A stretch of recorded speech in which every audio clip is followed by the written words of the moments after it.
आंखें फट पड़ी आंखों के डॉक्टर की।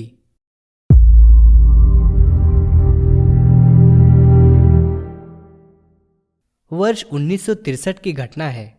अचानक ही मेरी आंखें दुखने लग गई थीं। शुरू में मैंने इस पर कोई खास ध्यान नहीं दिया। अध्ययन अध्यापन से जुड़े होने के कारण मेरी आंखों की परेशानी दिन ब दिन कम होती चली गई। पढ़ना शुरू करते ही आंखों में जलन सी महसूस होती और पानी गिरने लगता था। इसी कारण हमेशा सिर दर्द भी बना रहता था। आखिरकार मैंने स्थानीय डॉक्टर से आंखों की जांच कराई।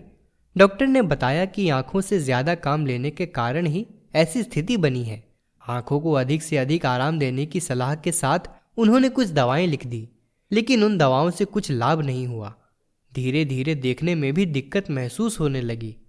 तब जाकर मैं अलीगढ़ आई हॉस्पिटल पहुंचा। वहां आधुनिकतम मशीनों से कई प्रकार की जांच की गई। जांच की रिपोर्ट देखकर मुझे तुरंत हॉस्पिटल में भर्ती कर लिया गया। लगातार इलाज चलता रहा। महीनों अस्पताल में भर्ती रहना पड़ा, लेकिन रोग था कि ठीक होने का नाम ही नहीं लेता था। धीरे धीरे एक आंख की रोशनी समाप्त सी हो चली।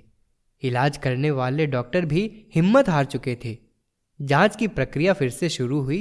एक दिन नेत्र विभाग के मुख्य चिकित्सक प्रोफेसर B.R. शुक्ला ने कहा कि वैसे तो हम अपनी पूरी कोशिश कर रहे हैं, लेकिन रिपोर्ट कहती है कि आपकी दूसरी आंख भी खराब हो सकती है।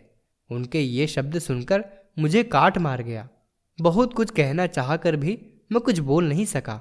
डॉक्टर शुक्ला मेरा कंधा थपथपाते हुए आगे बढ़ गए। मैं अंदर ही अंदर इस चिंता से घुला जा रहा था कि अगर मैं अंधा हो गया तो मेरा शेष जीवन कैसे बीतेगा, मेरे परिवार का भरण पोषण कौन करेगा। तभी मुझे पता चला कि आचार्य श्री उज्जैन आए हुए हैं। मैं तुरंत उनके दर्शन करने चल पड़ा।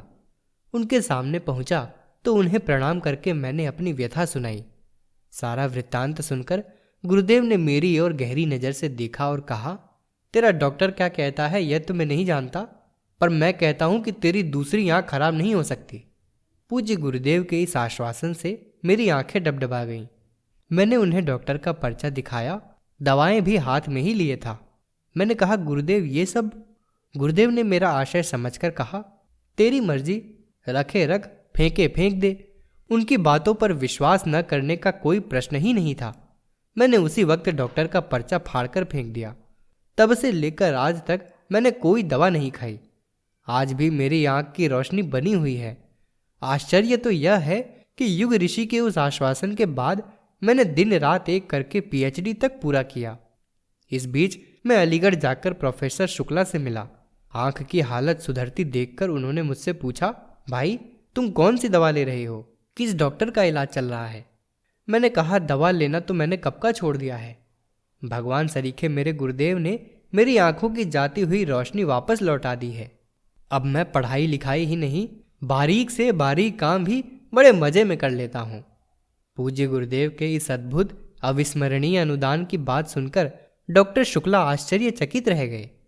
कुछ दिनों बाद जब मैं गुरुदेव के दर्शन करने शांति कुंज आया तो वे सूक्ष्मीकरण साधना में थे।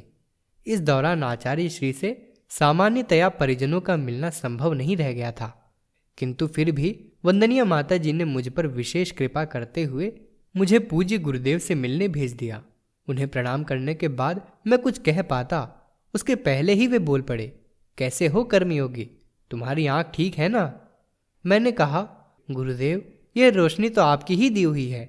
मेरे ऐसा कहने पर उन्होंने अपनी छाती ठोककर कहा, हाँ मैंने इसकी जिम्मेदारी ले रखी है। आंख की रोशनी जीवन के अंतिम क्षण तक बनी रहेगी। पूज्य गुरुदेव की वह बात आज भी सच साबित हो रही है। आज मैं 80 वर्ष आयु पार कर रहा हूँ, लेकिन घंटों लिखने पढ़ने का काम करने के बाद भी मेरी आंखें कभी नहीं थकती हैं। प्रस्तुति डॉक्टर R.P. कर्मयोगी, देव संस्कृति विश्वविद्यालय, हरिद्वार, उत्तराखंड। अगर आपको हमारी यह वीडियो पसंद आई हो तो इसको लाइक करें, कमेंट और शेयर ज़रूर करें। साथ ही हमारे YouTube चैनल ऋषि चिंतन को सब्सक्राइब कर बेल आइकन भी दबाएं ताकि आपको आने वाले वीडियोस की नोटिफिकेशंस मिलती रहें। धन्यवाद।